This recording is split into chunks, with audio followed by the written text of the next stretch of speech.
Kia ora tātou. I ngā mana, i ngā reo, i ngā hau e whānau mai, haramai ki te whare wānanga o Tamaki Makaurau.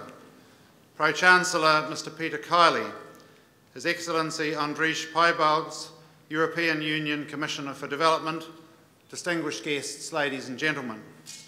It's my great pleasure to welcome you here today, both the 600 of you who are present in this auditorium and the nearly 2,400 who are, as it were, attending this event in adjacent lecture theatres. Today the University of Auckland has honoured His Excellency Mr Ban Ki-moon by bestowing on him an Honorary Doctor of Laws degree. He in turn honours us by again visiting the university, as he did in 2011, and delivering a public address to our students, staff, supporters and members of the wider public. I am therefore privileged as Vice-Chancellor of the University to introduce him to you today. The 8th Secretary-General of the United Nations, His Excellency Mr Ban Ki-moon, first took office on 1 January 2007. He was re-elected unanimously by the General Assembly in 2011 and will continue to serve until the end of 2016. Mr Ban was born in the Republic of Korea and received a bachelor's degree in international relations from Seoul National University in 1970. I might add in passing that Seoul National University is one of this university's Korean partners through the Association of Pacific Rim Universities. In 1985, he earned a master's degree in public administration from the Kennedy School of Government at Harvard University. At the time of his election as Secretary-General, Mr Ban was his country's Minister of Foreign Affairs and Trade. His 37 years of service with the ministry included postings in New Delhi, Washington DC and Vienna, and responsibility for a variety of portfolios, including Foreign Policy Advisor to the President, Chief National Security Advisor to the President, Deputy Minister for Policy Planning, and Director General of American Affairs. As Secretary-General of the United Nations, Mr Ban's priorities have been to mobilise world leaders around a set of new global challenges, from climate change and economic upheaval to pandemics and increasing pressures involving food, energy and water. He has sought to be a bridge builder, to give voice to the world's poorest and most vulnerable people, and to strengthen the organisation itself. One of the Secretary-General's first major initiatives was the 2007 Climate Change Summit, followed by extensive diplomatic efforts that have helped put the climate change issue at the forefront of the global agenda. Subsequent efforts to focus on the world's main anti-poverty targets through the Millennium Development Goals have generated more than $60 billion in pledges, with a special emphasis on Africa and on the new global strategy on women's and children's health. At the height of the food, energy and economic crises in 2008, the Secretary-General successfully appealed to the G20 for a $1 trillion financing package for developing countries and took other steps to guide the international response and protect the vulnerable and poor. Mr Ban pressed successfully for the creation of UN Women, a major new agency that consolidates the United Nations work in this area. His advocacy for women's rights and gender equality has included the Unite to End Violence Against Women campaign, the Stop Rape Now initiative, and the creation of a network of men leaders, together with the establishment of a new special representative on sexual violence in conflict. Ladies and gentlemen, please join me in welcoming His Excellency Mr Ban Ki-moon to deliver his address, which is entitled The United Nations and New Zealand Partnering for a Sustainable Future. Your Excellency.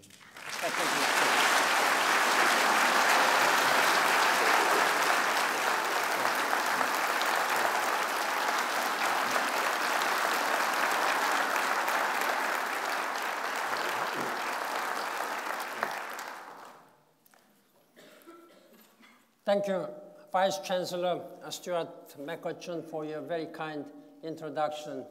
In fact, you did explain a lot of what I was going to say. Professor Peter Kelly, Pro-Chancellor of the University of Auckland,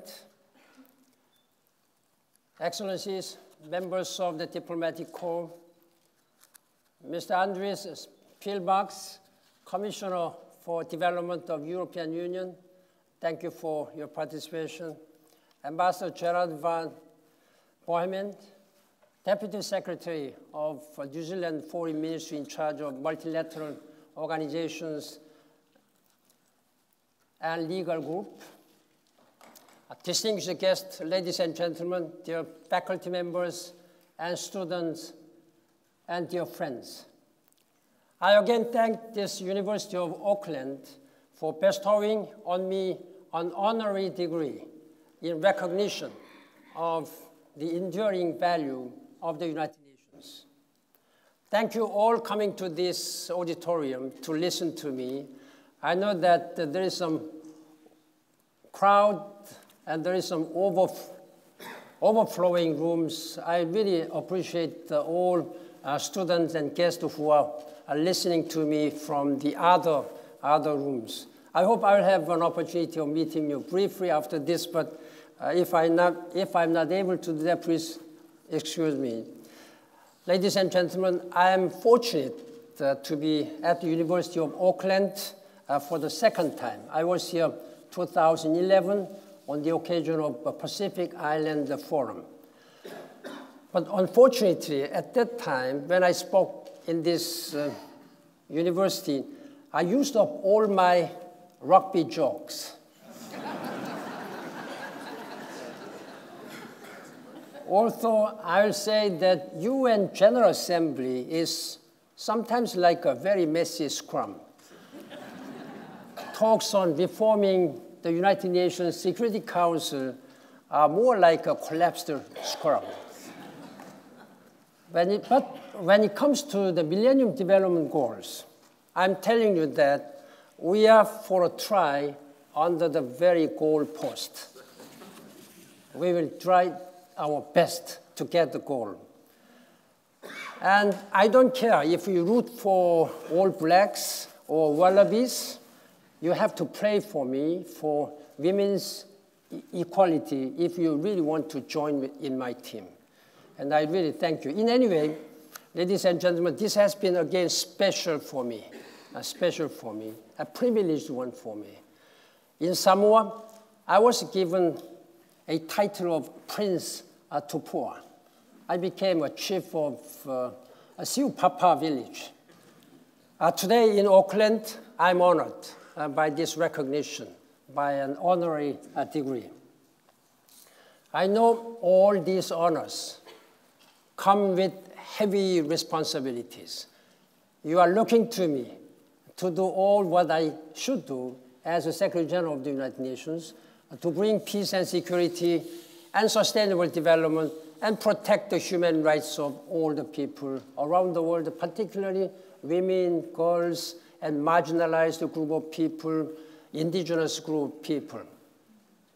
Ladies and gentlemen, with this in mind, today I'd like to briefly review the current global landscape. New Zealand is my final stop. I'm going back to New York today, this evening, but it began from Bali, Indonesia. I went there to attend the United Nations Alliance of Civilization meeting. This is quite unfamiliar name, not much recognized by other people.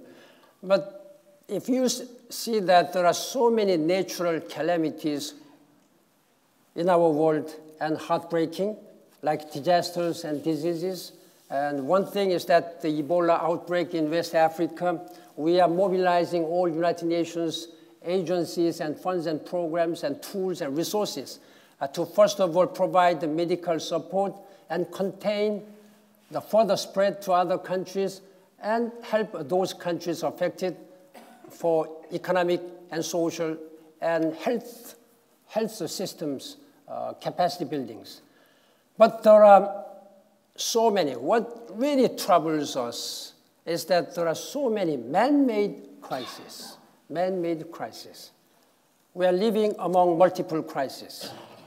there is a lack of mutual understanding and respect for belief and understandings and religions of other people. That's the beginning of the conflict, which we are now experiencing, sadly. That is why United Nations, at the beginning of my term, has created an alliance of civilization to promote genuine understanding and help resolve these fundamental problems through respecting each other, understanding better and deeper the religious belief and wherever one may come from. We have to address all these root causes of the problems which we have to address. Now let me go by just briefly because of time limit. The first, Middle East, is a case in point. We now have an extended open ceasefire in Gaza. Our goal is open the space for political process, political resolution of this issue, which has been over 6 decades old problems. That is the only way to achieve lasting peace in that region. The peace between Israel and Palestinians has global and regional and global implications and is a core of the peace in the Middle East. While we are seeing the relative calm at this time, only after 50 days of destruction and killings of people and destruction of the society, we have to bring two parties to the negotiating table and bring all the problems which have been already identified and let them resolve this issue through a dialogue so that Israelis and Palestinians can live in peace and harmony side by side. Israeli people have a legitimate right to live in peace without fear. At the same time, Palestinian people should be able to live under the condition of occupation. They should not, their movement, their freedom should not be restricted. And their society should be reconstructed. That's what I'm going to do, and that's what I'm now actively discussing with the parties concerned. Turning to the abhorrent situation in Iraq, I have appealed to all the religious and political leaders in Iraq and in the region to stand up for tolerance, mutual respect, and non-violence. First of all, we have to protect the human lives. We have seen such a brutal killings by Islamic states. And again, I'm condemning in the strongest term today for the brutal beheading of journalists yesterday. This is totally unacceptable. Such kind of inhuman, brutal crimes, which is a crime against humanity, those perpetrators must be brought to justice. And this is a firm policy of the United Nations. I refuse to accept that whole communities can be threatened by atrocity crimes because of who they are or what they believe. We have to make all our society free from believing in and practicing what you believe. At Eastern Europe, I'm deeply concerned about the border situation between Ukraine and Russian Federation. Lives are at stake. Peace in Ukraine means peace in the region and beyond. It has, again, global implications in peace and security. It's not confined to that area. I have been speaking to the leaders of both Russian Federation and Ukraine. I have been urging them that they should sit down together and discuss all these issues. If there is any grievances and complaints or misunderstandings, I think that's the only way, that's the best way. I have been discussing this matter with Western colleagues, European Union and Americans, and again, I'm calling them to resolve this issue in a peaceful way. At the same time, the United Nations has deployed humanitarian assistance team as well as human rights monitoring team, together with OSCE teams. And we are doing our best under very difficult, dangerous situations to protect human lives and to provide humanitarian assistance who have been affected. Now we have many other troubles. In Syria, the situation has been continuing 4 years. More than 3 million people have become refugees, and more than half of their total population, 11 million people, have become affected. They need urgent assistance from us. And the situation in South Sudan, Central African Republic, Libya, Mali, Democratic Republic of Congo, they are always problems. And many people are still being killed at this moment. I'm not going to go down all these countries because of time limit, but I'll be very happy to engage with you in a Q&A after my speech. Ladies and gentlemen, the United Nations is dealing with the consequences of these destructive forces. We have more than 120,000 peacekeepers around the world in 16 missions. Just today, again, I condemn the attack that killed 4 Chadian peacekeepers serving with our missions in Mali. Last week, 44 Fijian peacekeepers were detained. It's not clear when they will be released.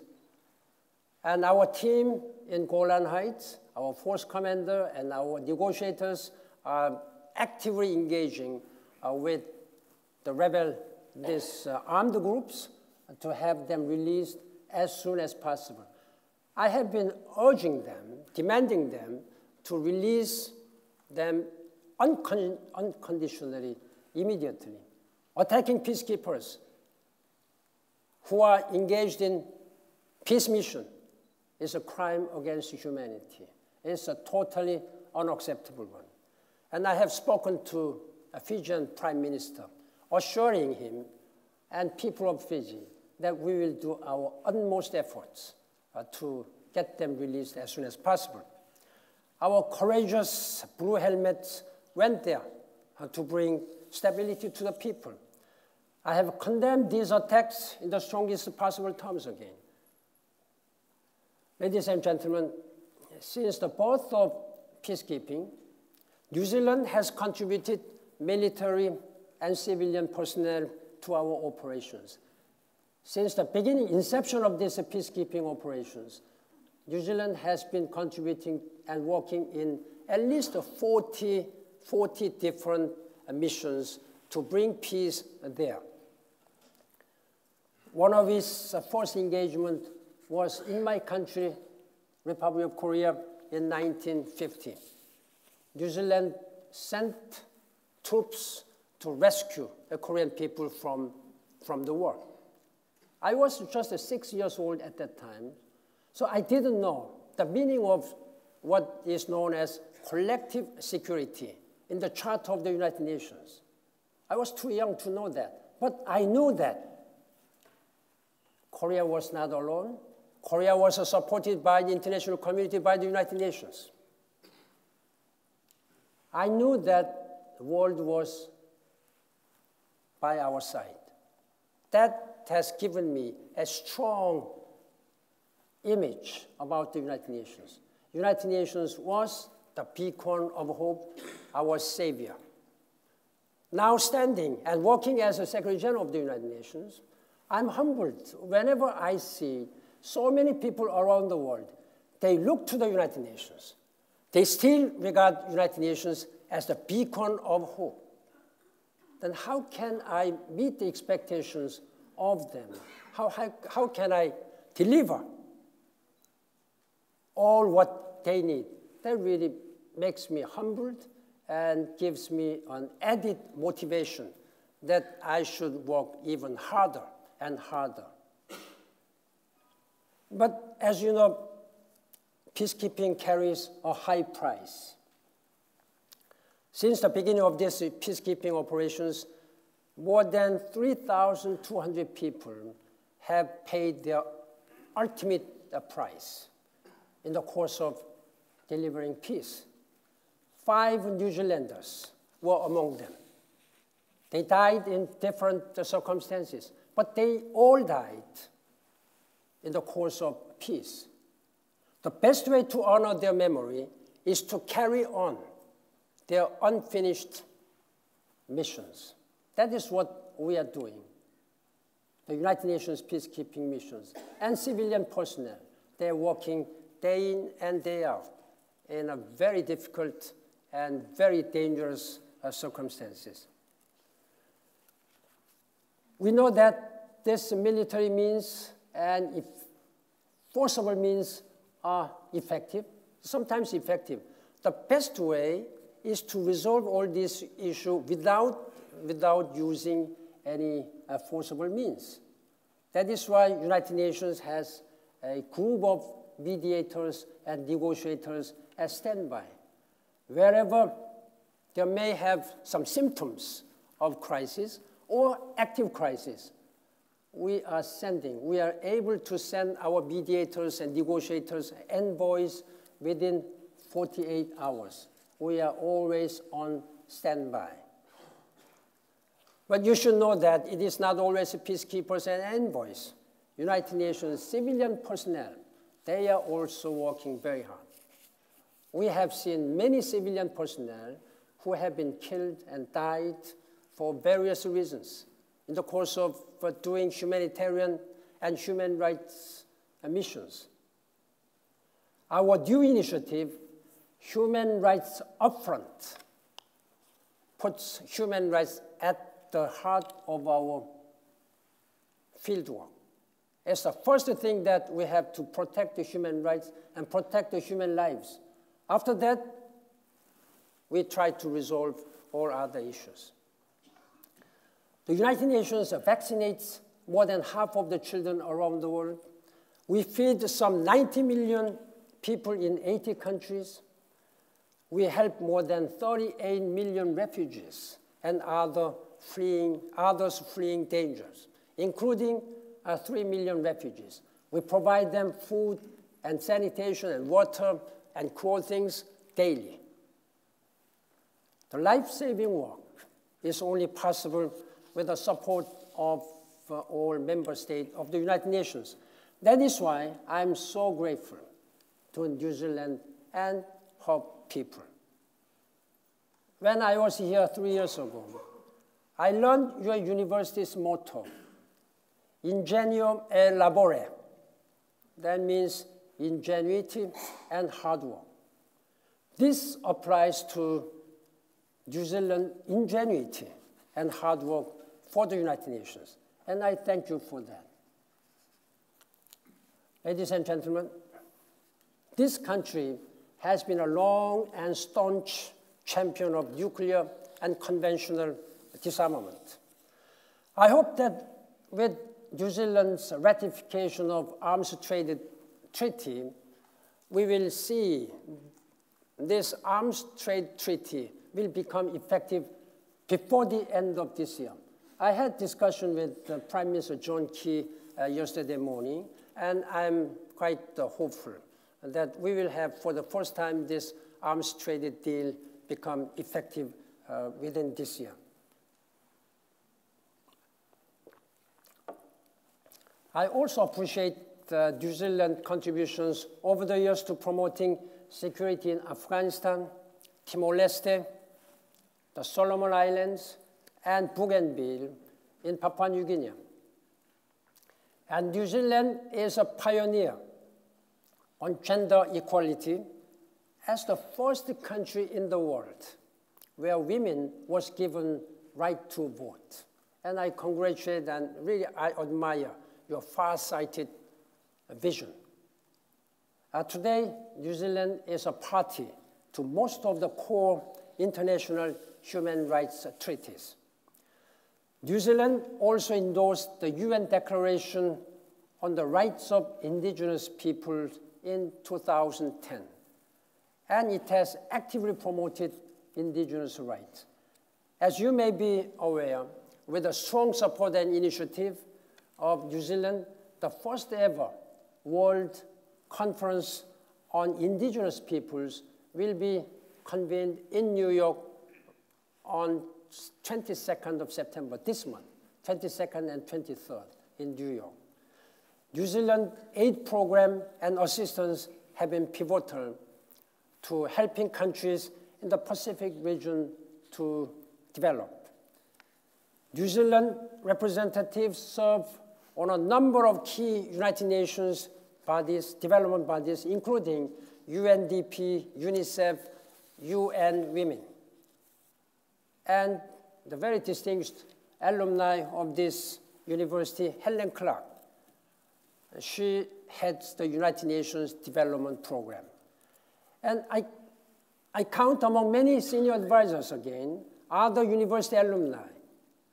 Jan Bigger, who is sitting with us, she is also an alumni of this university.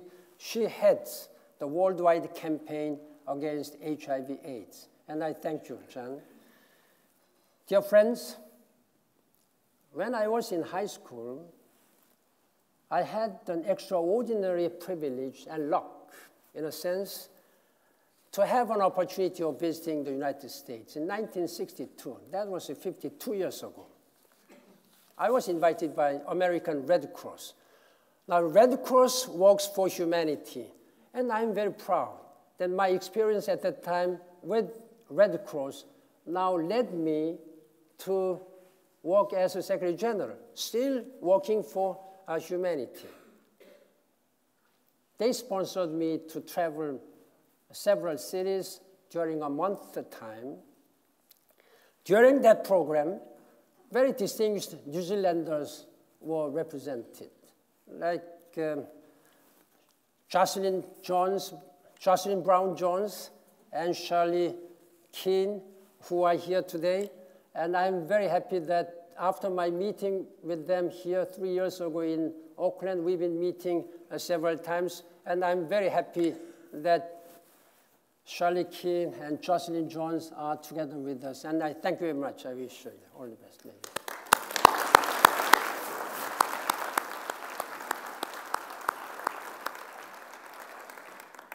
Ladies and gentlemen, our party at that time had the great fortune to meet President John F. Kennedy at the White House.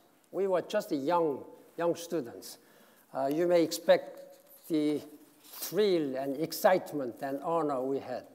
But at the same time, that was a moment of inspiration, maybe big impact on young people like myself, who came from very dusty, a small village in South Korea.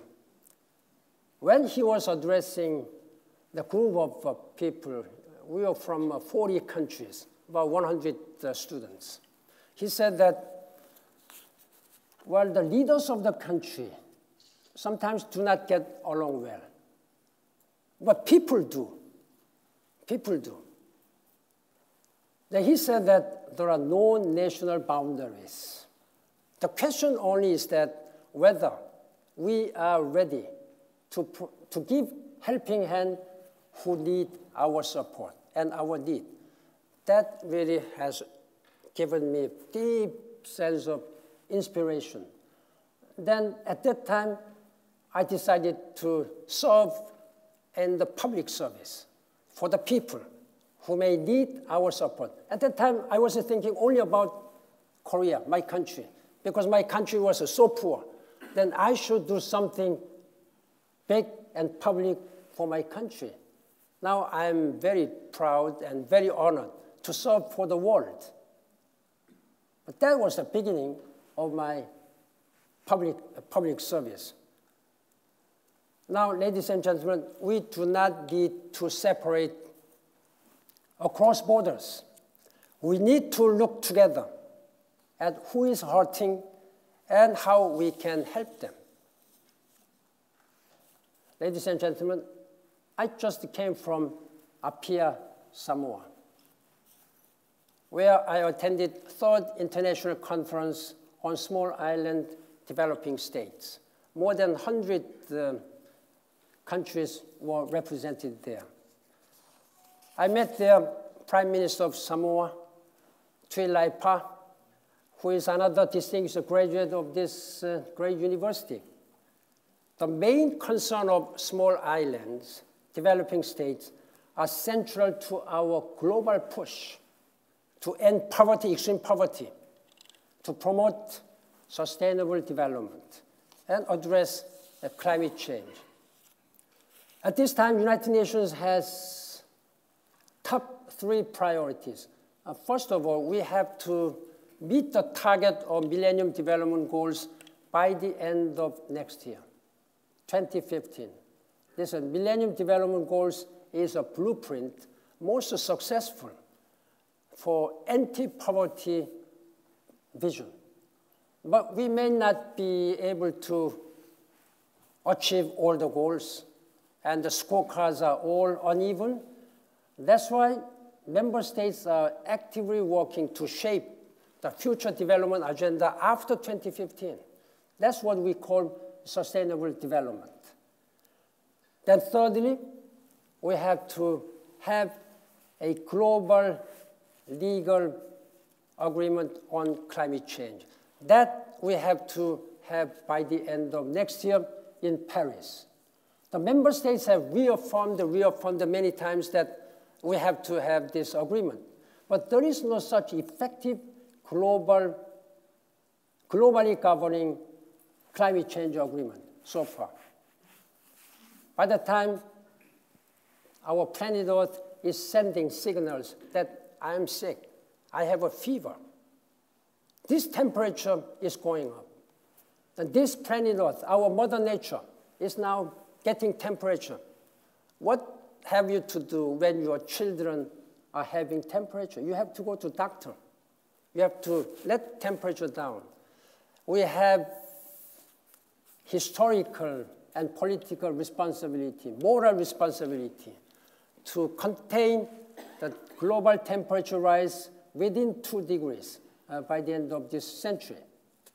That is why I'm convening Climate Change Summit meeting on September 23rd in the United Nations. And I have been asking world leaders, this will be most successful, highest and largest ever summit meeting in the United Nations. And I'm very much encouraged by their strong and positive responses. I'm asking them to bring ambitious, very high target to reduce greenhouse gas emissions and announce it in front of the world. We need solutions. We need solutions. But these solutions may be coming from all different countries in different ways. But national government leaders, they should do on their own. Now, New Zealand, by any standard, is a very clean, environmentally sustainable country. Among them, yesterday, I was very much impressed. Therefore, I would like to just briefly introduce what I saw yesterday while visiting Tapua at the Tuaropaki Trust. I was impressed by how they are using timeless wisdom to address modern challenges. One official told me there, I quote, the most powerful force in the world is not science or technology. It is the imagination of the younger generation. This is absolutely true. You can be the most powerful force in our world. Now, why I was so much impressed while visiting this Taupo, This is a village where mostly Maori, they are working among themselves to make their economy, their community sustainable.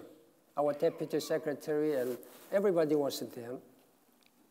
I was encouraged by their approach of geothermal, renewable energy, horticulture, and waste management. They're giving all the leftover waste from food and whatever to worms that produce very rich natural fertilizer for organic food. This is something which we have to practice and emulate. Learning to live harmoniously with nature, our mother nature, mother planet Earth, that is the one which we need. That kind of wisdom should be practiced by all the countries and all the people around the world. Distinguished faculty and friends, as a young man, when I met Shirley and Jocelyn and all other young students from around the world, at that time, Korea was not even a member of the United Nations. We are just an observer. But I could have never imagined the direction my life would take. As I said, I wanted to serve in the public service, so I chose a life of diplomacy. That was my path. But I'm telling to young students, particularly young students, you may take all different sorts of paths. You can become a politician, artist, a business person, or volunteers, NGO, civil society leaders, but that's up to you. That's your prerogative to choose what kind of path you will do for yourselves, but just think about what you can do for other people. New Zealand is OECD country, a very rich country, and very peaceful. There is no fear of security. It will be very difficult for you to understand and look beyond your national border, how other people are doing in developing, most of the developing world. And I'm telling you that you do not wait until you graduate from the universities. Right now, you can take actions. Often we say that you are the leaders of tomorrow, but you have already taken your stance to become a leader of today.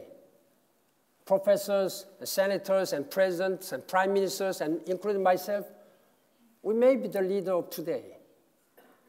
Soon tomorrow, we'll have to hand over our baton to two of you. You must be ready to take charge of this, to make this world better for all, environmentally sustainable, economically and socially, the politically stable. And everybody's human rights should be protected. This is what you have to do in the very near future, tomorrow. Then I ask you, be a global citizen. Do not care much about your national boundaries. As President John F. Kennedy said, there is no national boundary now. There is only the question how you can help others who are in need of your support. As I said, borders have practically lost its meaning at this time in this very dramatic transformation in global communication and trade and transportation. Then we are living in a very small planet Earth. This planet Earth may be a very small, tiny star in the vastness of universe.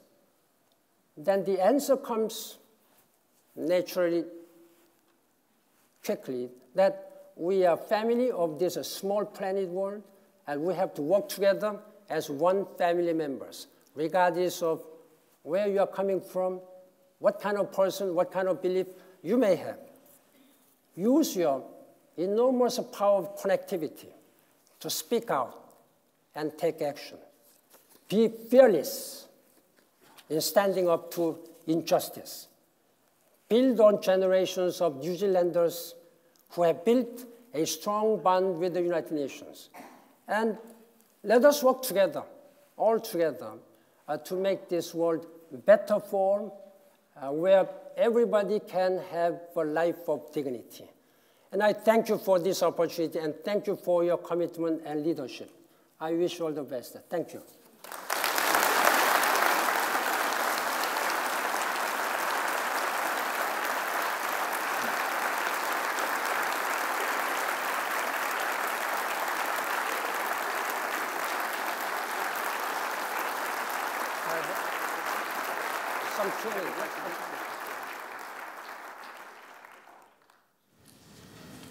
His Excellency has agreed to take a few questions.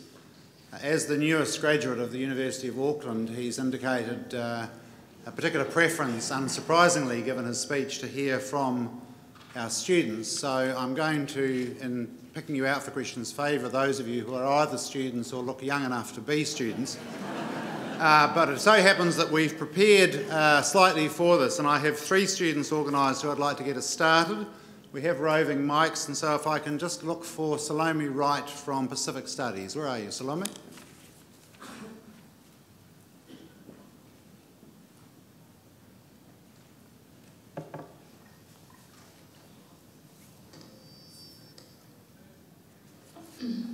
Talofalawa, you speak of a partnership between the EU and New Zealand.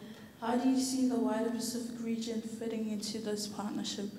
And to what extent is it dependent on the politics of particular governments in New Zealand? What if there are systematic changes in policies or values? Would that affect the sustainability of New Zealand in the future?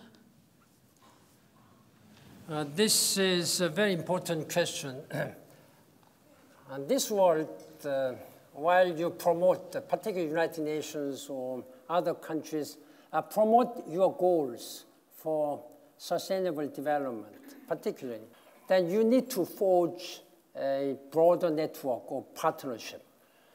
One of the lessons which I learned as a Secretary General is that without the strong partnership between and among government, business communities, and civil society, this tripartite partnership is very important. If you miss one of these pillars, then it will not work properly. Then partnership between the governments or only among the business may not be sufficient. Therefore, we need to have a broadened partnership. That's what United Nations is really promoting. For example, European Union is one of the most very generous, very active supporter for all these development issues. Our commissioner is here. Then you cannot always expect from European Union or government or United States or Japan who have been very generous, but you have to have business communities. Now, I'm very much encouraged that these business communities, in fact, provide much, much more resources to United Nations. United Nations has a very tiny budget. But most of the budget for UNDP, UNICEF, or WHO, they all come from private sector. Of course, in addition to government resources, I receive a lot of humanitarian resources from private sectors for Syrian refugees. And therefore, we need to have such a partnership. If I may add one more, is that partnership with academic institutions. As a Secretary General, I have launched 2 partnerships, very important. One is global business partnership, known as a Global Compact. We have about 8,000 world-class business communities, private sectors who are joining in this Global Compact.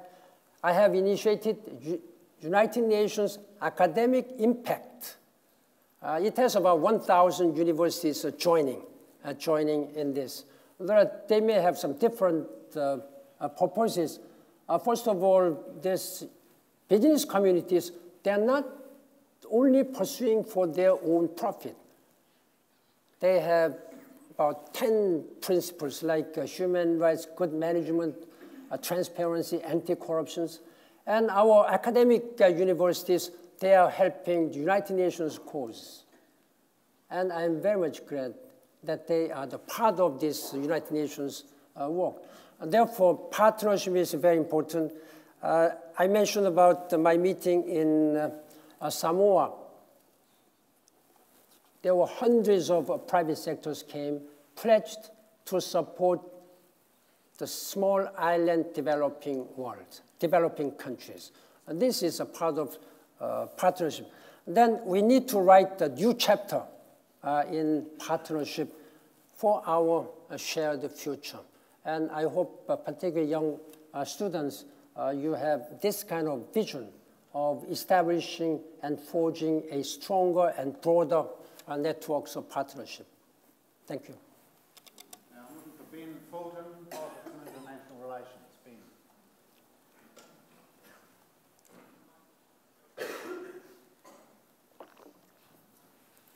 Thank you, Your Excellency, for a great talk and congratulations on your honorary doctorate. My question is, do you believe that the World Trade Organization, the International Monetary Fund, and the World Bank's current economic development approach and policies of deregulation, privatization, and trade liberalization for both global North and global South countries need to change to ensure confidence in the global economy, given that we live in a post-Great Recession world with many global uprisings and revolts, in addition to ensuring that economic development benefits all, and if not, why not? I have received the honorary doctoral degree on law, not economics.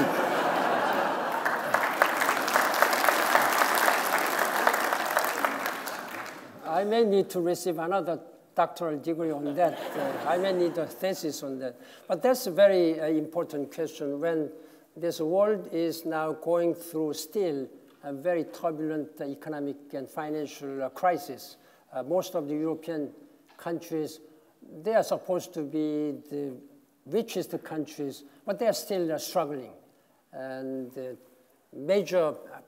biggest economic powers, they are still trying to reform and improve their economic activities.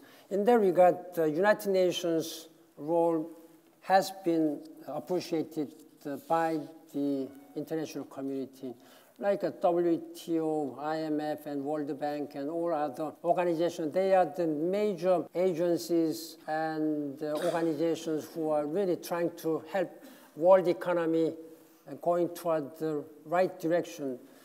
I, as a Secretary General of the United Nations, I'm the chairman of this, what we call Chief Executive Board.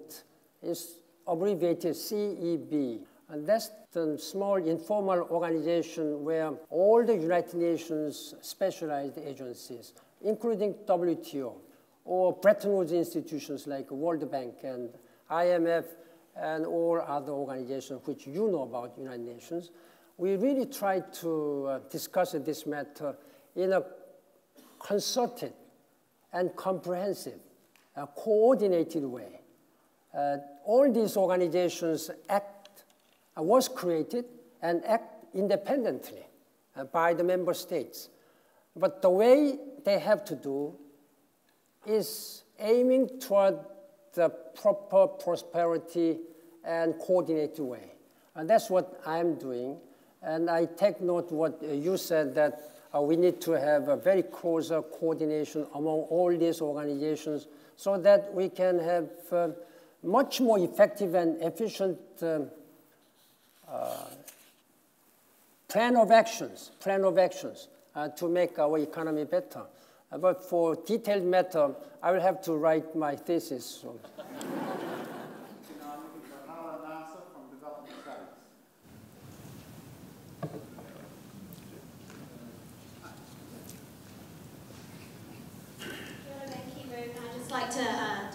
your sentiment on the Palestinian situation. My question comes in response to the sort of helplessness on the part of the international community in regards to Israel's defiance of international humanitarian law. So my question is this: do you believe there should be a process of democratization of the UN structure to ensure that it doesn't capitulate to global superpowers like that of the United States? Thank you.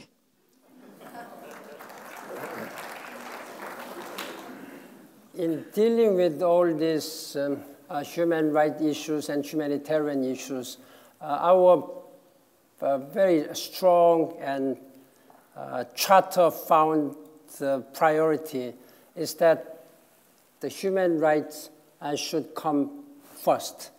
The United Nations Charter provides 3 pillars. As I said, the peace and security, development, and human rights.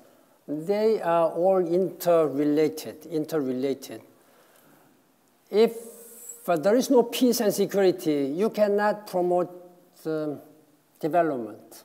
If there is absolute despair because of extreme poverty, this creates a political instability. They will come to the street and protest against the government. And therefore, everything goes interconnected. I have been saying that peace will be sustainable only when there is a development, and development should go hand in hand with the peace and security.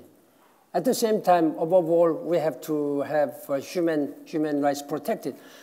And our principle is clear. As I said, human rights upfront. Everything should be upfront when it comes to human rights. That we have many institutions, International Tribunal, International Criminal Court, and we have established many tribunals for special purposes. And for all this, United Nations has been making clear that we take actions for justice. So for all others, tragedies which are happening, we will pursue that.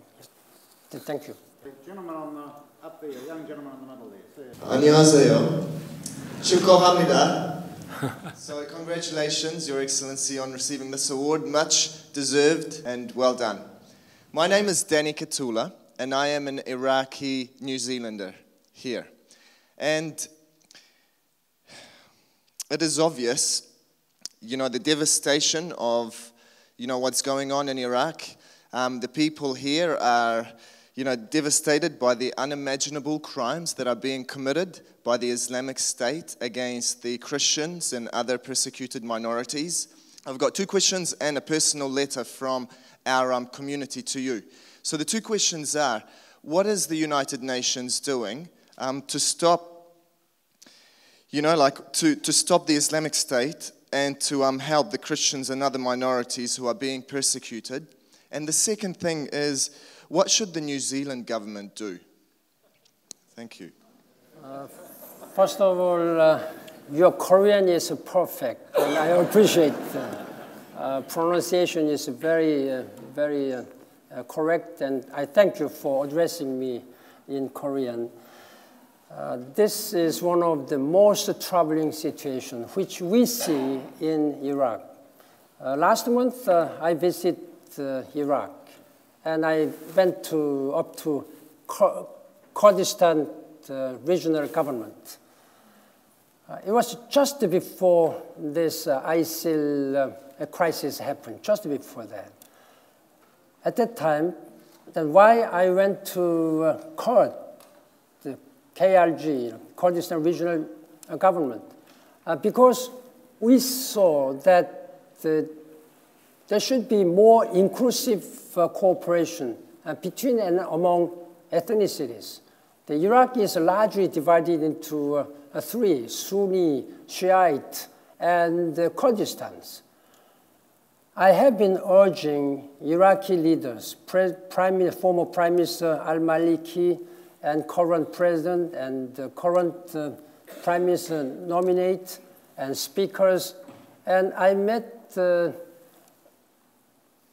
the religious leader in Najaf, Al-Sistani, Grand Ayatollah. I have been urging all political leaders and the religious leaders that they should unite, they should have inclusive politics and try to care, whatever ethnicity may be. With all these ISILs taking brutal terrorist activities, we have been just alarmed, shocked by what had happened. I appreciate those countries who have capacity and resources are taking important actions so that United Nations can take humanitarian actions. We went to Mountain Sinjar. The UNHCR has raised massive, the biggest operation, humanitarian operations about 2 weeks ago, bringing all humanitarian assistance. And with all this military airstrike, we were able to let these people flee unharmed. And there should be no discrimination between Christians, Yazidis, and Turkomans. There was some criticism that the Western world may be only helping Christians, Christian community. No, it's not true. The United Nations have been taking care of all Christians, Yazidi communities, and Turkoman communities. So we are doing, under very difficult and dangerous situations, all what we have to do. So please know that the United Nations, as a humanitarian agency and human rights protector, we are doing all what I can. Now, I often call myself, I'm the voice of voiceless people. I'm the defender of defenseless people. There are so many voiceless people. There are so many defenseless people who cannot defend themselves. Then it's only the United Nations, with impartiality and neutrality, we can do our work. This is what we are doing. But what is most important is that it is the Iraqi people and leaders who have to be united. Only on that, international community should show solidarity. This is what we are doing now. Thank you. Yeah. Okay. I'm afraid, ladies and gentlemen, that we're out of time. We have to take His Excellency to his final engagement at the university. In closing this session, can I acknowledge our Pro-Chancellor Peter Kiley, Carolyn Stillwell and the many staff of the university who've made this massive event possible, but also particularly, of course, to acknowledge His Excellency for the time that he has spent with us today. It's very generous for somebody who has the challenges that he has in his daily job to give up this much time to engage with members of our community. And I'm sure that in thanking him on your behalf, you would wish me to express the hope that we will see him again in this country, in this city, and at this university again before too long. Thank you very much.